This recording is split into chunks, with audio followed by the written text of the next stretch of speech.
So Andhra Pradesh ప్రభుత్వం వైపు నుంచి అంటే ఎన్డీఏ ప్రభుత్వమే ఉంది. ఆంధ్రప్రదేశ్ నుంచి కూడా కొన్ని ఇప్పటికే బడ్జెట్లో అలొకేషన్ సంబంధించి వినతులు ఇచ్చాము.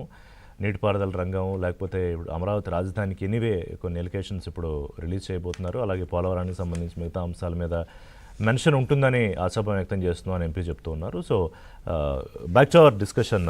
ఒకసారి బిఫోర్ గోయింగ్ టు ద మిగతా ప్యానలిస్టుల దగ్గరికి వెళ్లే ముందు మాచర్రావు గారు, ట్యాక్సేషన్ అంటే ఇందాక రామ్ కుమార్ గారు మాట్లాడుతూ గతంలో అబ్నార్మల్గా ట్యాక్సేషన్ సంబంధించి ఒక మినహాయింపు నిజంగానే చాలామంది ఓల్డ్ రెజీము న్యూ రెజీము ఆ చిన్న సరే ఇప్పటికీ ఆ చిన్న కన్ఫ్యూజన్ ఉంది. అంటే దశల వారీగా ఓల్డ్ రెజీమ్ ఉండదు, అందరినీ న్యూ రెజీమ్లోకి తీసుకొచ్చే ఒక ఆలోచన అని. సో ఈసారి ట్యాక్సేషన్ గురించి ఏమన్నా పెద్ద పెద్ద ఆశలు పెట్టుకునే అవకాశం ఉందా, ఉండకపోవచ్చా? బేసికల్గా ఉండకపోవచ్చు అని చెప్తాను సార్. ఎందుకంటే మనకు ట్యాక్సెస్లో ఉన్నది రెండు విషయాలు మనం మాట్లాడుకుంటే, ఒకటి ఇండైరెక్ట్ ట్యాక్సెస్ కింద జిఎస్టీ వస్తుంది. జిఎస్టీ మీకు తెలుసు, గతంలోనే 2.0 అని చెప్పేసి న్యూ వర్షన్ తీసుకురావడం, రేట్ రేషనలైజేషన్ చేయడం, చాలా మార్పులు తీసుకురావడం అనేది జరిగింది. ఇది రిఫార్మ్ ఇన్ జిఎస్టీ అని చెప్పొచ్చు. సో నాకున్నటువంటి అవగాహన ప్రకారం జిఎస్టీకి సంబంధించి బడ్జెట్లో పెద్దగా ఏమీ ఉండకపోవచ్చు. కమింగ్ టు ఇన్కమ్ ట్యాక్స్ అండి, గతంలో మనం చూసినట్టయితే ఒక డికేడ్గా లాస్ట్ 10-15 ఏళ్ళుగా ఇన్కమ్ ట్యాక్స్లో స్మాల్ థింకరింగ్ చేస్తూ ఉన్నారు. అంటే లక్షన్నర చేయడం లేదా 2.5 లక్షలు చేయడం, ఒక అటు ఇటు చేస్తూ ఉన్నారు. బట్ లాస్ట్ ఇయర్ ఒక అబ్నార్మల్ చేంజ్ అనేది తీసుకొచ్చారండి.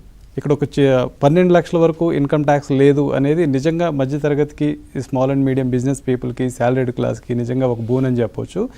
బట్ ఇక్కడ చిన్న కన్ఫ్యూజన్ ఉంది సార్. మీరు అన్నట్టు 12 లక్షల వరకు ట్యాక్స్ లేననేది వేరే విషయం, అది వేరే సెక్షన్ కింద వస్తుంది. అక్కడ 87A రిబేట్ అనేది వస్తుంది అనమాట. గతంలో కూడా మన డిబేట్లో చూసినప్పుడు ఏంటంటే ఈ రెండింటిని మిక్స్ చేస్తున్నారు. సో మనకి ఇన్కమ్ ట్యాక్స్ అనేది స్లాబ్ స్టార్ట్ అవుతుంది 0. ఫర్ ఎగ్జాంపుల్ 2 రెజిమ్స్ తీసుకుందాం. పాత పన్ను విధానం, కొత్త పన్ను విధానం గురించి మాట్లాడుకుందాం. పాత పన్ను విధానం కాసేపు పక్కన పెడితే, కొత్త పన్ను విధానంలో 0 to 4 lakhs ట్యాక్స్ లేదండి. 4 to 8 lakhs 5%, 8 to 12%, 10%, అట్లా ఈచ్ 4 lakhs గ్యాప్లో 5% వెళ్తూ మ్యాక్సిమం 30% అనేది న్యూ ట్యాక్స్ రెజిమ్లో ఉన్నటువంటి స్లాబ్ రేట్ అండి.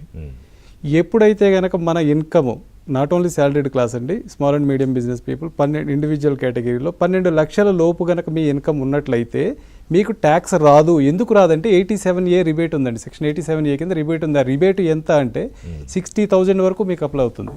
సో 12 లక్షల ట్యాక్స్ ఉంటే మీకు 60,000 రూపీస్ రిబేట్ వస్తుంది కాబట్టి 12 లక్షల వరకు ట్యాక్స్ లేదు. ఇక్కడ ఇంకో విషయం సార్, ఇంకో స్మాల్ కన్ఫ్యూజన్ ఏంటంటే స్టాండర్డ్ డిడక్షన్ అనేది కొత్త పన్నుల విధానంలో అప్లై అవుతుందా? ఖచ్చితంగా అప్లై అవుతుందండి. స్టాండర్డ్ డిడక్షన్ ఏదైతే ఎంప్లాయీస్కి వస్తుందో, వేతనజీవులకు అనేటువంటి స్టాండర్డ్ డిడక్షన్ వస్తుందో అది పాత పన్ను విధానంలో అప్లై అవుతుంది, కొత్త పన్నుల విధానంలో అప్లై అవుతుంది. కాబట్టి ఎంప్లాయీకి అయితే 12,75,000 వరకు ట్యాక్స్ లేదండి. 12,75,000 దాటితే కనుక ఖచ్చితంగా మీరు ఆ స్లాబ్ రేట్లోకి వస్తారు. 0 to 4 నెలలో 4 to 8, 5% ఆ స్లాబ్లోకి వస్తారు. That is small.